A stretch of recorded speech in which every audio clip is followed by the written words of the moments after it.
Assalamualaikum warahmatullahi wabarakatuh. Selamat datang kembali di mata kuliah Mikrobiologi Industri. Di saat ini kita masuk ke sesi ke-10 mengenai industri antibiotik.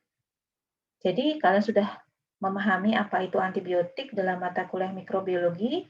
Kita ulang kembali bahwa antibiotik adalah suatu senyawa yang dihasilkan dari jamur pada awalnya ya, di yang penemuan pertama yang dapat menghambat pertumbuhan mikroba lainnya. Dan antibiotik ini diketahui bahwa ini adalah salah satu mekanisme pertahanan jamur terhadap infeksi mikroba di sekitarnya.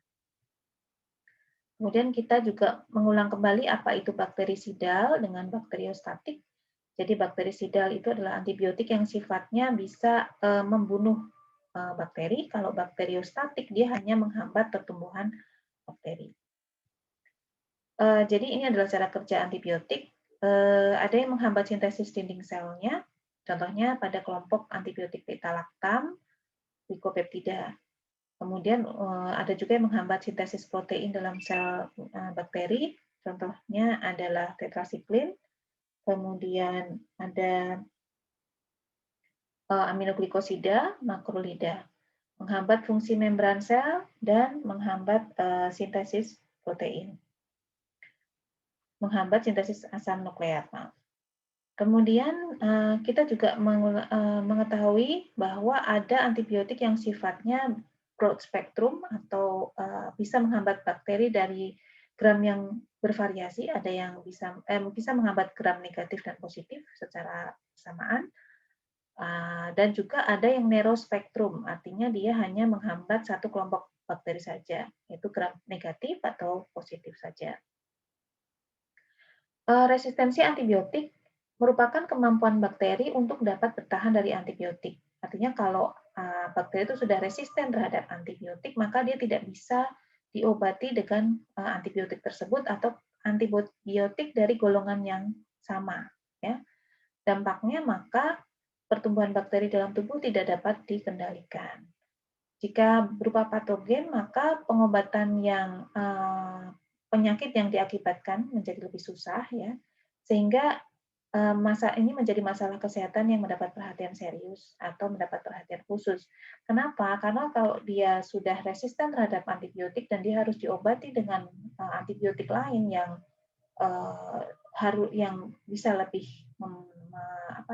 mematikan dia, sedangkan jumlah antibiotik itu tidak banyak, gitu ya. Produksi antibiotik itu tidak cepat, sehingga jumlah antibiotiknya tidak banyak. Jadi kalau semakin banyak mikroba yang resisten, sedangkan keberadaan antibiotik itu sedikit, maka apa yang terjadi? Bisa terjadi suatu wabah dari penyakit yang tadinya bisa dikendalikan dengan antibiotik. Jadi WHO sendiri sudah memberikan perhatian khusus kepada resistensi antibiotik ini. Jadi ada beberapa penyakit yang sudah terlihat ada resistensi terhadap antibiotik, golongan antibiotik tertentu, seperti pneumonia, radang paru-paru, tuberkulosis, gonore, dan salmonella. Infeksi dari bakteri salmonella itu menjadi lebih susah untuk diobati karena menjadi semakin resisten, ya. Nah, kita perlu mengenal dulu bagaimana cara produksi antibiotik dari penelitian sampai dengan ke pemasaran. Sama dengan industri vaksin ya. Jadi penemuan untuk satu jenis antibiotik itu memakan waktu yang cukup lama, bisa hampir lebih dari 10 tahun. Itu pun tidak semua senyawa yang diteliti dalam proses penelitian itu bisa menghasilkan antibiotik. Contohnya kita lihat di sini. Di sini ada 10.000 senyawa dari produk alam dan sebagainya yang kemudian diidentifikasi, kemudian targetnya diidentifikasi dan validasi menggunakan macam-macam ya. Di sini ada genomik, metabolomik, proteomik dan lain-lain sehingga dihasilkan penemuan antibiotik, calon antibiotik baru. Kemudian setelah itu dilakukan optimasi. Nah, pada saat optimasi inilah berkurang lagi dari 10.000 berkurang banyak sehingga hanya tersisa 250 senyawa. Kemudian ini pun memakan waktu yang cukup lama ya, 3 sampai 4 tahun.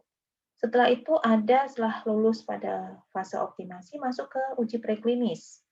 Di sini dari 250 senyawa hanya dihasilkan 3 sampai 6 kandidat dan masuk ke uji klinis. Oh ya, uji preklinis ini dilakukan pada sel hewan atau di dalam laboratorium, sel-sel di laboratorium ya. Kemudian masuk di fase klinis, di sini menggunakan manusia sebagai subjeknya dan diuji keamanannya, kemudian efikasinya atau kemampuannya untuk bisa melawan penyakit. Kemudian setelah itu dilakukan marketing, dilakukan produksi, marketing ya. Dan ini dari 3 sampai 6 kandidat pada uji preklinis mungkin hanya satu antibiotik yang bisa dihasilkan. Nah, dari sini terlihat bahwa tadinya ada 10.000 senyawa, ternyata yang dihasilkan hanya satu. Jadi bisa dibayangkan ya betapa rumitnya produksi antibiotik. Dan ini harganya cukup mahal atau biaya untuk produksinya cukup mahal ya. Sehingga hal ini mengakibatkan tidak banyak industri yang bisa melakukan produksi antibiotik dan antibiotiknya juga terbatas. Sehingga perlu dilakukan beberapa metode untuk perbanyakan produksi antibiotik ya. Nah, ini juga menggambarkan mengenai bagaimana suatu penemuan untuk menghasilkan calon kandidat antibiotik. Ya. Nanti bisa kalian lihat di modul untuk lebih jelasnya, mungkin kalau di sini terlalu kecil ya. Nah, bagaimana salah satu cara untuk bisa menghasilkan antibiotik? Tentu saja dengan mikroba, karena mikroba itu adalah sumber terbesar untuk produksi antibiotik, tapi tidak mengesampingkan dari sumber-sumber yang lain. Jadi untuk proses produksi antibiotik dari mikroba bisa dilakukan dengan proses fermentasi ya. Jadi disiapkan dulu stok mikrobanya dalam keadaan frozen atau beku, kemudian disegarkan. Setelah itu dikultur pada kultur yang lebih kecil, kemudian dipindah ke kultur yang besar, dan kemudian dipindahkan lagi ke kultur untuk proses produksi. Ya, ini adalah proses fermentasi mikroba untuk produksi antibiotik.